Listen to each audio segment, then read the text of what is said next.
आपस में प्यार है तभी परिवार है। एक गांव में एक सुखी परिवार रहता था। उस परिवार में 3 भाई और एक बहन थी।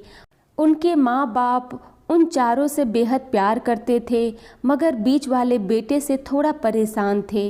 बड़ा बेटा पढ़ लिख कर डॉक्टर बन गया था और छोटा बेटा भी पढ़ लिख कर इंजीनियर बन गया था, मगर बीच वाला बेटा बिल्कुल गंवार और आवारा किस्म का था।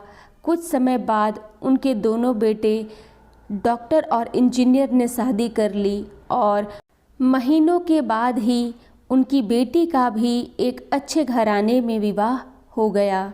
मगर बीच वाला बेटा अभी भी कुंवारा ही था। वह अनपढ़ था और कहीं पर मजदूरी का छोटा सा काम करता था। उसको शादी के लिए कोई भी लड़की नहीं मिल रही थी। उसके माँ बाप उससे बहुत परेशान हो चुके थे। अब जब भी उसकी बहन अपने मायके आती तो वह अपने डॉक्टर और इंजीनियर दोनों भाइयों से मिलती थी, मगर बीच वाले भाई से बहुत कम मिलती थी, क्योंकि वह उसे ज़्यादा पैसे नहीं दे पाता था। लेकिन फिर भी वह अपनी बहन से बहुत अधिक प्यार करता था। कुछ समय बाद उनके पिताजी बीच वाले बेटे को बिना शादी किए ही उनकी मृत्यु हो गई। उनकी माँ ने सोचा कहीं अब किसी के मुंह से बंटवारे की बात निकले, इसलिए अपने ही गांव में एक सीधी साधी लड़की से मंझले बेटे की शादी करवा दी।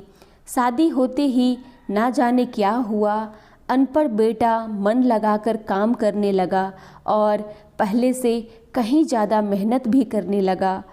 अब कोई भी पुराना दोस्त उसको मटर गश्ती के लिए बुलाने आता तो वह मना कर देता। एक दिन उसके डॉक्टर और इंजीनियर भाई ने सोचा कि यह तो गंवार और अनपढ़ है, हम इससे कहीं ज़्यादा पैसे कमा लेते हैं, इसलिए अब हमें बंटवारा कर लेना चाहिए। माँ के लाख मना करने के बाद भी दोनों बेटों ने बंटवारे की तारीख तय कर दी और उन्होंने अपनी बहन को भी बुला लिया। तभी उनका गंवार भाई कहता है कि तुम लोग बंटवारा कर लो, मुझे जो बचे वो दे देना या ना देना, मैं शाम को आकर अंगूठा लगा दूंगा। तभी उसकी बहन कहती है, अरे बेवकूफ़, तू तो हमेशा बेवकूफ़ ही रहेगा। ज़मीन का हिस्सा तो आमने सामने बैठकर होता है। और उसकी माँ भी उसे काम पर जाने से रोकती है। उसी वक्त वकील भी वहाँ आ जाता है और कहता है कि आपका सारा हिस्सा मिलाकर 10 बीघा ज़मीन और एक मकान है। अब यह बताओ किसको कितना हिस्सा देना है, मैं उसी हिसाब से कागज़ बनवा दूंगा। तब गंवार भाई कहता है, वकील साहब 5-5 बीघा ज़मीन हमारे दोनों भाइयों के नाम लिख दो और यह हमारा घर है मेरी प्यारी बहन के नाम कर दो।